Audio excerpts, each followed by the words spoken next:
things are getting serious on the Mets free agency front, and we have some new reports per MLB insiders linking the New York Mets to three distinct free agents. Before we fully get into this video, as always, make sure to smash the thumbs up buttons, subscribe to the channel for all the latest news, reports, and rumors surrounding our beloved team from Queens, and check out all the previous content on the channel in the description down below. All right, most of these reports are things that we've already heard, but they're starting to materialize and get a little bit serious as the markets and as the key suitors of other teams alongside the Mets are shaping up for these names that we are talking about. And the first name is Framber Valdez. We heard rumors about Framber Valdez, especially as it related last week to the Hector Gomez report of the Mets being among the favorites to go ahead and make a splash for Valdez this free agency, but nobody was buying it because it was coming from Hector Gomez. But now, courtesy of the SNY Mets account, a brand new report from MLB insider Mark Feinsand says the Mets and the Orioles are among the favorites for Framber Valdez.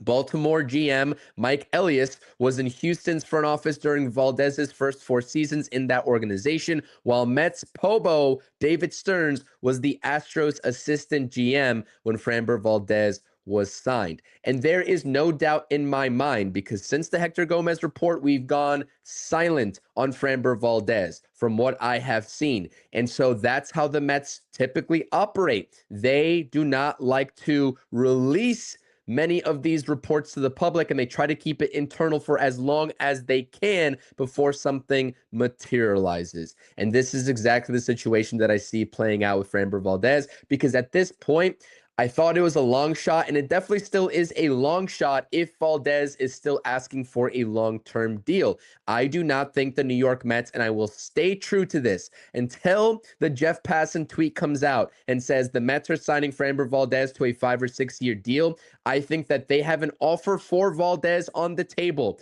worth 3 to 4 years and nothing more than that, given the age of where he's at. And if you're asking me, would I take Framber Valdez in this rotation? In a heartbeat, I would.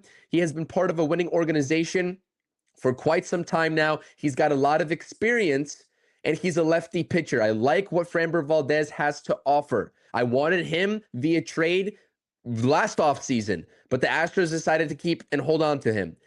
And this is a prime opportunity to get a guy that can headline your rotation. Yes, I know some of the metrics have been up and down. I know that he's not coming off of his best season metrics-wise in 2025, but he has been an ace before, and he can give you length. That is the most important thing every 5th day for your 2026 rotation, alongside a guy like Nolan McLean at the top. And the way that I see things playing out with all the names that we're talking about, we know that we've established the number, and we've seen reports from major insiders saying the Mets are seeking not 1, but 2 impact arms to go alongside Clay Holmes, David Peterson, Nolan McLean, etc.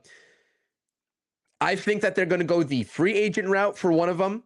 Framber Valdez is clearly a free agent, and we'll talk about another free agent pitcher in a couple of slides from now. And I think they're going to go the trade route for the second pitcher. And it really is about getting a top-line starter and a middle tier starter, a number 3 that can slot into your rotation. And that's the situation that David Stearns is faced with right now when deciding to either spend prospect capital or financial capital to build this rotation, because I think he's going to have to do both, whether he likes it or not. So this is the Valdez rumor. I'm not going to be so quick to give Hector Gomez an apology. He did kind of nail it that the Mets are really in on Framber Valdez, but I just don't think that he's going to get that 6-year, $200 million contract that Dylan Cease got, because Valdez is already 32 years old. We all know Cease is 30 years old. That's the discrepancy right then and there. And I cannot see David Stearns splurging enough to beat out the Orioles on a long-term deal. I think the Orioles and their GM will be a little bit more desperate, I think is the best word to use, rather than David Stearns, because I think the Mets have options on the table via the prospects that they have that maybe the Orioles don't at this point. But you know what? At any point, I think that both of these teams have an equal chance at landing this ace caliber pitcher in Valdez. And I'm excited the Mets are actually serious about spending the money to do so to build their rotation. That is a positive step in the right direction because say what you want about the metrics, Valdez has pitched in big situations in Houston, and that's a guy that would fit really well in a New York market. Okay, next report is from Buster Olney and also Jeff Passan because they're talking about Kyle Schwarber and linking him to the New York Mets a lot. A lot. More than is usually the case with certain names with the New York Mets, right? They're being linked to everybody and anybody, but we keep on seeing the recurring pattern of Mets, Schwarber, and that has me opening up my eyes because where there is smoke, there is usually fire. Buster Olney said the juiciest rumor I heard this week was the notion that the Mets could push the Phillies for Schwarber. And there are a lot of reasons that make sense to pair Schwarber in this lineup as a DH alongside Juan Soto. That is a scary combination. He is known as someone who works well to pull players together. Again, that's probably alluding to the clubhouse issues that people think the Mets have, whether it's true or not. But even if the Mets don't think that they will land him and he's going to go back to the Phillies or his hometown Cincinnati Reds, they can at least push the price up with the Phillies in a contract reunion, just like the Braves did to them with Aaron Nola a couple of winters ago in free agency. And Jeff Passan also has said that the Mets are in, and they are in the mix for Kyle Schwarber. And I believe Jeff Passan. If you don't believe Jeff Passan, then I'm not sure who you are believing when it comes to MLB insiders because he is usually hitting the nail on the head with everything that he has to offer in his articles and reports. And like I said, there's just too much of this Kyle Schwarber talk to the Mets that I cannot ignore, which is why I'm talking about it a second and third time. So excuse me if it's repetitive, but we need to see this as a realistic fit. But the obvious question is what happens to Pete Alonso in that scenario? Because first base is wide open if Pete Alonso leaves. Ryan Clifford, sure, you can slot him in, but that's an unknown with how a prospect, especially with such a high strikeout rate in the minor leagues, is going to translate on a win-now team. The Mets are not also and have not been reported to be in on a guy like Okamoto, which is beyond me. I have no idea how that's even the case because I think that would be a perfect fit. So like I said, naturally, with the Mets and David Stearns keeping everything close, if they're not one of the teams reporting on Okamoto, that probably means that they are eyeing Okamoto if they do land Kyle Schwarber, because I do not see a realistic possibility of Kyle Schwarber and Pete Alonso being on the same team in terms of the contract that Kyle Schwarber is looking for. We all know Pete Alonso is looking for a 4 to 6 year deal, and Kyle Schwarber, given the home run power that he is established himself with, Jeff Passan, in a separate report, said that he is definitely going to be getting 5 years. That is his asking price, and teams around the league are going to give him that, whether it's the Phillies, the Mets, or even the Cincinnati Reds. So this is something to keep an eye out on. Like I said, where there's smoke, there's fire. And do I think ultimately that the Mets are going to land Kyle Schwarber? I still don't think so. I think it's a long shot. I know that this is pitching versus offense, but I think they have a better chance at landing Framber Valdez and splurging there than pulling Kyle Schwarber away from his hometown Cincinnati Reds or the Philadelphia Phillies, where he spent the last 4 years.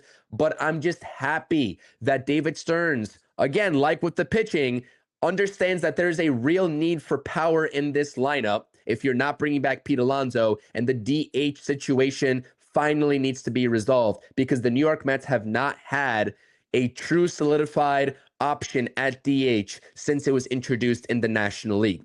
All right, moving on to the last report here. Another name that we've talked about extensively so far, and this report comes from Jeff Passan, courtesy of the Fireside Yankees Twitter account. Japanese right-hander Tatsuya Imai could wind up in a big market team, says Jeff Passan, on the East Coast. The New York Yankees, with Cole and Carlos Rodon expected to miss the start of the season, the New York Mets, and the Philadelphia Phillies. Another race here between the Phillies, the Mets, and clearly the Yankees for Tatsuya Imai. And it really is all about what happens on the other side of the trade talks with what the Mets establish around the league with the markets of Joe Ryan, Freddie Peralta, and maybe even a Tariq Skubal, because We all know Tatsuya Imai. He's 27 years old. He's not 32 like Framber Valdez. He is going to be making $150+ million, maybe even coming close if there's a true bidding war between these three teams to $200 million. It's going to be a 6 to 7 year deal given the age, and that is a lot of financial commitment that you would have to make as opposed to a name like Framber Valdez. Because like I said, I do not think Framber Valdez is getting a 6-year deal from the New York Mets. He'd have to lower his asking price with the years. And so this could be a perfect fit. And I think that Tatsuya Imai has what it takes to pitch on a big market team. Clearly, he's thinking about it. And I just see this as a really good fit. I think David Stearns is going to commit to this. And if Steve Cohen and David Stearns come together, none of these teams are outbidding the New York Mets for the guy that they want. I don't think Tatsuya Imai and Framber Valdez are both going to be New York Mets because, like I said, one trade, one free agent signing, that's just a lot of money to have on your books moving forward, especially when you think about Edwin Diaz, Pete Alonso, and the offensive needs that you have, let alone the other bullpen pieces that might be coming available. This is shaping up to be a really interesting free agency with the winter meetings this Sunday starting up. And if you all are excited as I am, make sure to tune in Sunday night. Rob and I are going live to discuss the start of the winter meetings. Hopefully, maybe while we are on stream, we get some news with the New York Mets or maybe just around the league, because the notion here is that, going back to the Kyle Schwarber report right here, is that he is very close and his market is shaping up for him to be one of the biggest names coming off the board next. Before Pete Alonso, before Kyle Tucker, before Cody Bellinger. And the movement and the decision of Kyle Schwarber specifically could very well impact the New York Mets' ability and even confidence level of acquiring other names. Kyle Tucker is off the board. I don't see that happening. There's no chance. Cody Bellinger is still on their radar.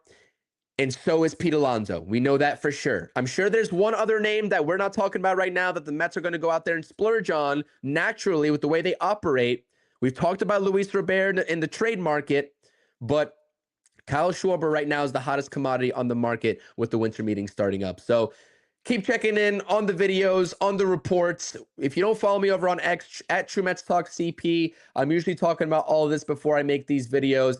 And that's really where I pull all these reports from, is directly from the source over on social media. So make sure to smash those thumbs up buttons if you enjoy the discourse, the conversation. Join the conversation in the comments as well. Comment down below, and I'll see you all in the next video. Let's go Mets.